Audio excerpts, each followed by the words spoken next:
Hello friends. तो आज इस वीडियो में हम व्यतिकर्ण फ्रिंजों की चौड़ाई बीटा ज्ञात करने का सूत्र निकालेंगे। देखो, फ्रिंज चौड़ाई बीटा, इसका सूत्र ज्ञात करेंगे। तो फ्रिंज चौड़ाई का सूत्र ज्ञात करने से पहले पथांतर और कलांतर में संबंध पता होना चाहिए। देखो, पथांतर इक्वल टू क्या होता है, लेमडा अपॉन 2 पाई इंटू कलांतर। कलांतर कला का अंतर, पथांतर पथ का अंतर।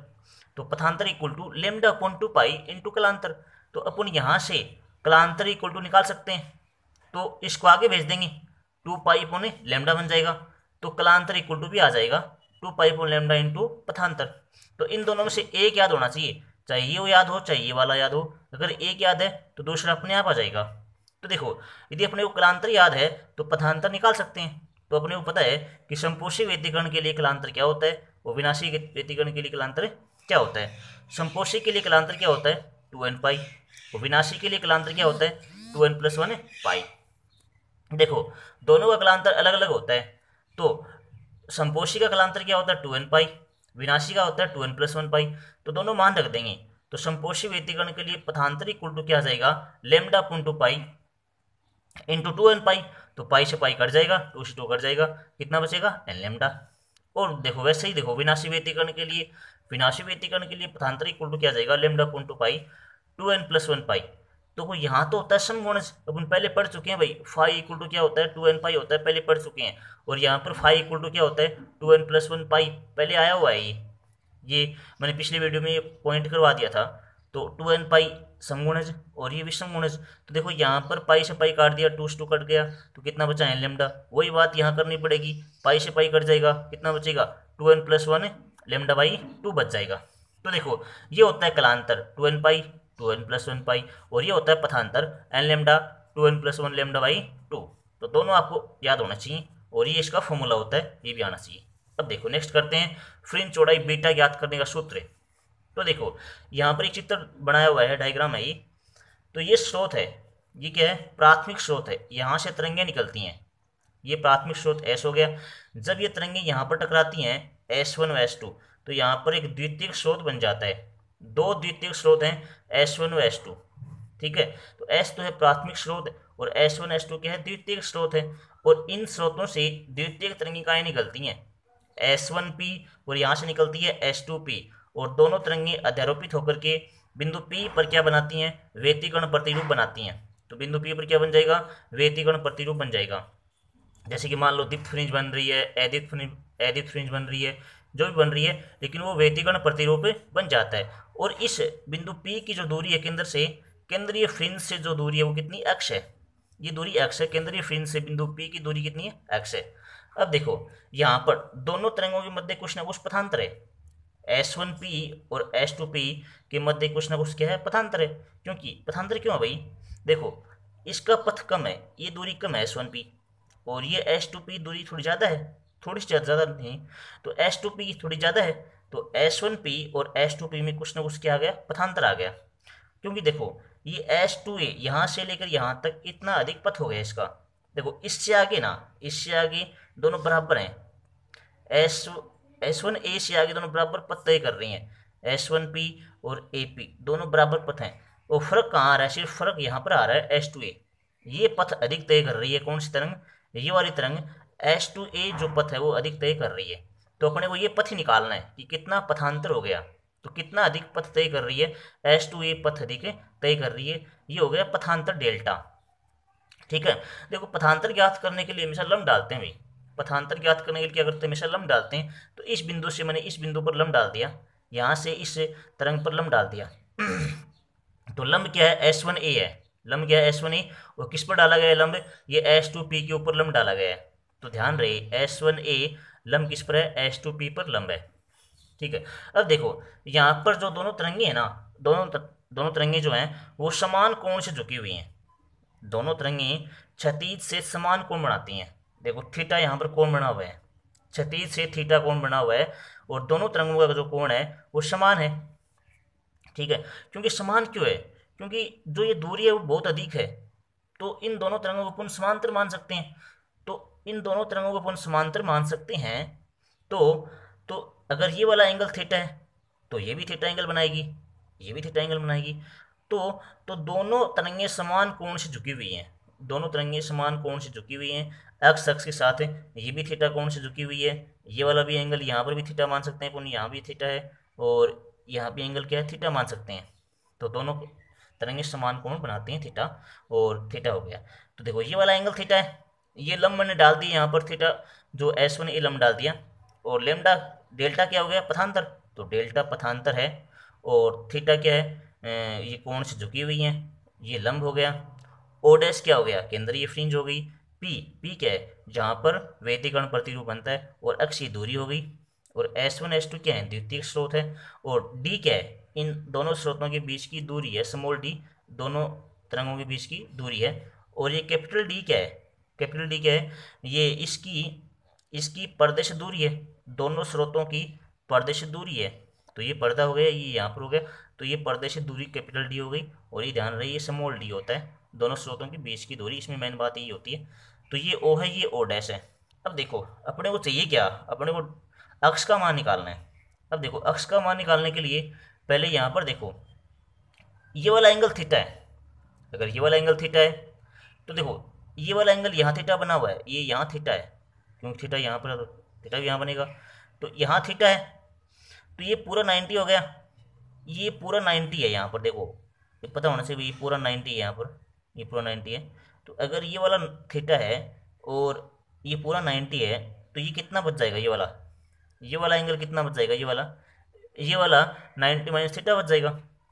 अगर ये 90 माइनस थीटा बच गया, और देखो यहाँ पर 90 है, क्योंकि देखो अगर ये 90 है तो ये 90 होता है भाई, मैंने पहले बोल दिया दोनों तरंगे समांतर हैं, दोनों तरंगों के पुनः समांतर मान सकते हैं, क्योंकि दूरी बहुत अधिक है भाई ये, तो दोनों तरंगों को समांतर मान सकते हैं। तो अगर ये वाला एंगल 90 है तो ये भी 90 होगा। तो देखो थीटा, तो ये भी थीटा ही है, बात बराबर ही थीटा। तो थीटा ये 90 माइनस थीटा, और फिर ये 90 हो गया, तो 90 माइनस थीटा, तो ये कितना बच जाएगा, ये ऑब्वियसली थीटा बच जाएगा। ठीक है भाई, तो ये वाला एंगल थीटा आ गया। ठीक है, दोबारा समझाऊँ, थीटा, तो ये 90 माइनस थीटा, और ये 90 है, तो ये कितना बच जाएगा, ये थीटा बच जाएगा। चलो ठीक है। अब देखो यहाँ पर दो त्रिभुज बन रही हैं, दो त्रिभुज कौन से बन रहे हैं, एक तो त्रिभुज बन रहा है ओ डैश पी, ठीक है, ओ डैश पी। तो यहाँ पर अपन टेन थीटा का मान निकालेंगे, ओ डैश पी, इस त्रिभुज में अपन टेन थीटा का मान ज्ञात करेंगे, टेन थीटा का मान ज्ञात कर लेंगे। कैसे ज्ञात करेंगे, लंब बटा आधार। ठीक है, और यहाँ पर एक त्रिभुज और बन रहा है S1 S2 A, S1 S2 A, जो ये त्रिभुज है S1 S2 A, इस त्रिभुज में अपन साइन थीटा का मान ज्ञात करेंगे। तो इसमें साइन थीटा का मान ज्ञात करेंगे, और इसमें टेन थीटा का मान ज्ञात करेंगे, और वहाँ से अपन अक्ष का मान निकाल लेंगे मैथमेटिक्स तरीके से। ठीक है, अब देखो ये फ्रिंज चौड़ाई की परिभाषा क्या होती है, फ्रिंज चौड़ाई की परिभाषा जो होती है, दो कर्मागत दीप्त या अदीप्त फ्रिंजों के बीच की दूरी फ्रिंज चौड़ाई कहलाती है। दो कर्मागत दीप्त या अदीप्त फ्रिंजों के बीच की दूरी फ्रिंज चौड़ाई बीटा कहलाती है। देखो बीटा इक्वल टू क्या होता है, x n plus one minus x n. देखो परिभाषा दोबारा पढ़ लो, कर्मागत होना चाहिए, क्या होना चाहिए, कर्मागत, दीप्त या अदीप्त, चाहे कोई सी भी हो, दीप्त या अदीप्त कोई सी भी हो।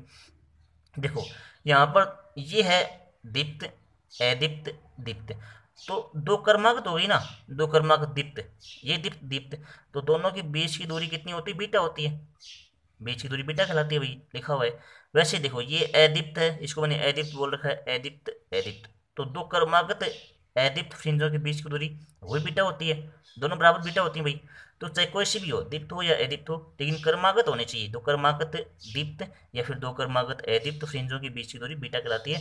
और यहाँ पर एक्स एन प्लस वन, अगर ये एन है तो ये एन प्लस वन होगा, क्योंकि कर्मागत होना चाहिए, एन और एन प्लस वन क्या है, कर्मागत है, तो दोनों के बीच की डिस्टेंस है। ये एक्स एन प्लस वन क्या है, एन प्लस वन वी फ्रिंज की दूरी, और एक्स एन क्या है, एन वी फ्रिंज की दूरी। तो ये यहाँ पर एन के पदों में आ गया, एन वी फ्रिंज की केंद्र से दूरी, और एन प्लस वन वी फ्रिंज की केंद्र से दूरी, एक्स एन प्लस वन और एक्स एन हो गया। ठीक है, अब देखो यहाँ पर देखो अपने को इस चित्र में दिया हुआ है, चित्र में जो है पथांतर, देखो पथांतर कितना है भाई, देखो इस तरंग का जो पथ है वो S2P है, इस तरंग का पथ कितना है S1P है। तो पथांतर ज्ञात करने के लिए दोनों माइनस कर देंगे, पथांतर दिया हुआ है तो अंतर करना पड़ेगा। तो इसका H2P है, इसका S1P है, तो H2P माइनस S1P करना पड़ेगा। और पथांतर डायग्राम में साफ दिख रहा है कितना H2A है और डेल्टा है, तो पथांतर जो है वो H2A है और कितना डेल्टा है। देखो ओ डैश पी का मान कितना है भाई, ओ डैश पी का मान x दिया हुआ है, चलो ठीक कोई बात नहीं। त्रिभुज मैंने पहले बोल दिया ओ ओ डैश पी, ओ ओ डैश पी, तो ओ डैश पी है, इसमें टेन थीटा का मान याद करेंगे। तो टेन थीटा इक्वल टू लंब बटा आधार, तो लंब है, तो इस त्रिभुज में लंब का मान हो जाएगा ये ओ डैश पी और आधार हो जाएगा ओ डैश। तो देखो लंब कितना x है, आधार कितना हो गया d हो गया, आधार कितना यहाँ पर d है, ये लंब x हो गया। तो देखो आधार इसमें ओ डैश पी x हो गया और जो लंब है वो x हो गया, आधार d हो गया। अब देखो यहाँ पर एक अपन एक मानेंगे कि थीटा यदि वेरी स्मॉल हो, थीटा यहाँ पर बहुत छोटा होता है, मैंने पहले बोल दिया थीटा क्या यहाँ पर क्या होता है, बहुत छोटा सा एंगल होता है। अगर थीटा वेरी स्मॉल हो तो टेन थीटा इक्वल टू क्या होता है, थीटा होता है मैथमेटिक्स में। तो टेन थीटा लगभग बराबर, tan theta approximate equal to theta, ये याद होना चाहिए। तो अगर थीटा वेरी स्मॉल हो तो टेन थीटा को थीटा मान लेंगे, तो इसको थीटा मान लेंगे, तो थीटा इक्वल टू कितना आ जाएगा, एक्सपोन डी आ जाएगा, थीटा इक्वल टू एक्सपोन डी आ जाएगा, समीकरण नंबर 3। ठीक है, वैसे ही अपने पास एक त्रिभुज और है S1 S2A, यहाँ पर अपन साइन थीटा का मान निकालेंगे। S1 S2A में साइन थीटा का मान याद करेंगे, तो साइन थीटा इक्वल टू क्या होता है भाई, तो साइन थीटा इक्वल टू होता है S1 S2A में लंब बटा कर्ण, तो लंब का मान यहाँ पर S2A और कर्ण का मान क्या है S1 S2 है। देखो लंब का मान थीटा, तो थीटा की सामने भुजा लंब हो गई तो S2A हो गई, और 90 डिग्री की सामने भुजा क्या हो गई, कर्ण हो गई, तो 90 डिग्री के सामने की कर्ण और थीटा के सामने की लंब, तो ये लंब हो गया भाई डेल्टा, और ये क्या हो गया, कर्ण हो गया डी। तो डेल्टा लंब हो गया, कर्ण क्या हो गया, डी हो गया।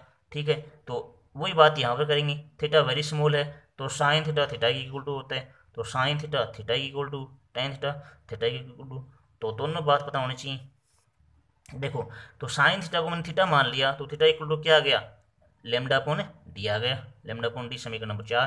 तो 3 व 4 से क्या कर लेंगे, 3 व 4 से यहाँ थीटा यहाँ थीटा, तो थीटा इक्वल टू कितना आ गया, x upon d equal to lambda upon t, तो दोनों बराबर कर लेंगे भाई, एक्स पॉन डी बराबर लेमडा पॉन डी। चलो ठीक है, तो देखो यहाँ से एक्स का मान निकाल लेंगे, तो यहाँ से एक्स इक्वल टू कितना जाएगा, डी को इस तरह भेज देंगे, तो डी को इस तरह भेज देंगे तो lambda D upon D, lambda D upon D, D को भेज दिया तो एक्स का मान आ गया। चलो एक्स का मान आ गया। अब देखो एक्स का मान जो आ रहा है वो लेमडा के ऊपर डिपेंड कर रहा है, डेल्टा जो डेल्टा है सॉरी, तो डेल्टा के ऊपर डिपेंड, डेल्टा यहाँ पथांतर है।